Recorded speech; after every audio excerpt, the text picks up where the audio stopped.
Police Academy graduation for the New York City Police Department on March 30, 2017. For the third year in a row, police nationwide shot and killed nearly 1,000 people. A grim annual tally that has persisted despite widespread public scrutiny of officers' use of fatal force. Subscribe to the Postmost newsletter. Today's most popular stories on the Washington Post: police fatally shot 987 people last year, or 24 more than they killed in 2016. According to an ongoing Washington Post database project that tracks the fatal shootings since 2015, the Post has logged the details of 945 shooting deaths, culled from local news coverage, public records and social media reports. While many of the year-to-year patterns remain consistent, the number of unarmed black males killed in 2017 declined from 2 years ago. Last year, police killed 19, a figure tracking closely with the 17 killed in 2016. In 2015, police shot and killed 36 unarmed black males. Experts said they are uncertain why the annual total shows little fluctuation. The number for 2017 is almost identical to the 995 killed by police in 2015. Some believe the tally may correspond to the number of times police encounter people, an outcome of statistical probability. Other experts are exploring whether the number tracks with overall violence in American society. The numbers indicate that this is not a trend, but a robust measure of these shootings, said Jeff Albert, a criminologist at the University of South Carolina who studies police use of force. We now have information on almost 3,000 shootings, and we can start looking to provide the public with a better understanding of fatal officer-involved shootings. National scrutiny of shootings by police began after an unarmed black teenager from a suburb of St. Louis was fatally shot by a white police officer in August 2014. The death of 18-year-old Michael Brown sparked widespread protests, prompted a White House commission to call for reforms, galvanized the Black Lives Matter movement, and led many police agencies across the nation to examine their use of deadly force. The attention may have helped police reduce the number of unarmed people shot and killed each year. According to interviews with the experts in police departments, officers fatally shot 94 unarmed people in 2015, but that number has been lower in the past 2 years, with 51 killed in 2016 and 68 in 2017. The national spotlight on this issue has made officers more cautious in unarmed situations, said Chuck Wexler, the executive director of the Police Executive Research Forum, a Washington-based think tank. Wexler also said that the training that his group developed for dozens of departments to de-escalate police encounters with civilians may be having an impact. We're giving officers more options like slowing the situation down and using time and distance to gain a tactical advantage, he said. While the number of black males armed and unarmed who have been killed has fallen, black males continue to be shot at disproportionately high rates.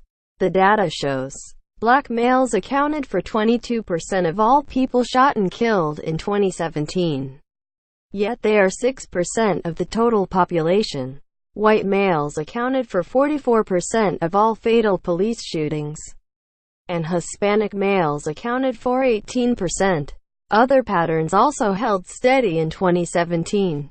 According to the Post database, police again most frequently used fatal force after encountering people armed with knives or guns, killing 735. A number nearly identical to the 734 armed people and killed in 2015. The number was slightly lower in 2016, with 693 armed with either type of weapon. White males continued to account for the largest group of people killed while armed with guns or knives, at 330 of those killed. Black males armed with guns or knives were fatally shot in 160 cases last year. Mental health again played an outsized role in the shootings. 236 people, or nearly 1 in 4 of those shot, were described as experiencing some form of mental distress at the time of the encounter.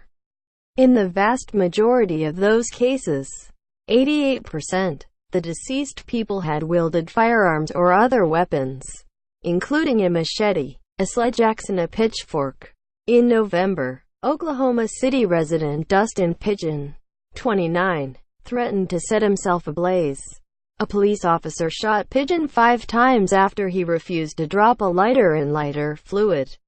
According to prosecutors, in an unusual outcome, prosecutors charged the officer with second-degree murder in the death of Pigeon, saying that Pigeon was unarmed and had posed no threat to the officer. Mental health advocates said they have been encouraged by the number of police departments that have created intervention teams to help people in mental distress, but were dismayed at the persistence of the number killed. We call 911 for other medical emergencies and they bring specially trained medical technicians. But when it's a mental health crisis, we send the police, said Ron Honberg, a senior policy advisor at the National Alliance on Mental Illness, a grassroots mental health care advocacy group.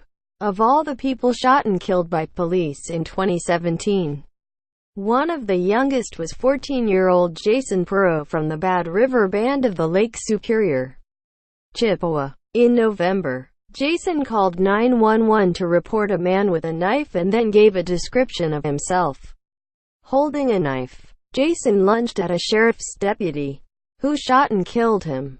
According to news reports, the oldest person killed by police was 91-year-old Frank Ratney of Union Township, PA, who was fatally shot in March after he confronted police with a gun at his home. Police were responding to a 911 call from a woman who said Ratney had fired at her, according to news reports. Meanwhile, the number of police officers feloniously killed in the line of duty in 2017 stood at 46, a decline from the 66 recorded in 2016. According to the FBI, since the shooting of Brown, some police departments said they have made headway in efforts to reduce the number of people they fatally shoot. In Los Angeles in 2015, the police department began to emphasize that officers should strive to preserve life in all encounters. Last year, the department began to award a Preservation of Life medal to an officer who makes great efforts to avoid a fatal shooting. The move was derided by local police unions. Top managers in the department said they think it has made a difference. Last year, Los Angeles Police Department officers fatally shot 15 people, down from 18 in 2016 and 21 in 2015.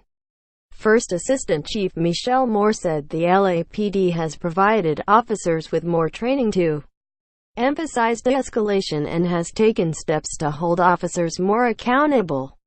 Our officers are in 1.5 million volatile encounters a year. So shooting someone is an incredibly rare event, Moore said. Yet we pull each instance apart and see what factors might have played a role and train our officers to make that rare event even more rare. For a third consecutive year, the Post documented more than twice the number of deadly shootings by police that were recorded on average annually by the FBI. In response to the shooting data compiled by the Post and others, the FBI in 2015 promised to start better information gathering about all police encounters that lead to deaths. This month, the agency said it will launch the new nationwide data collection system. But the new system will have some of the same limitations that it has led the government to annually undercount by half the fatal police shootings.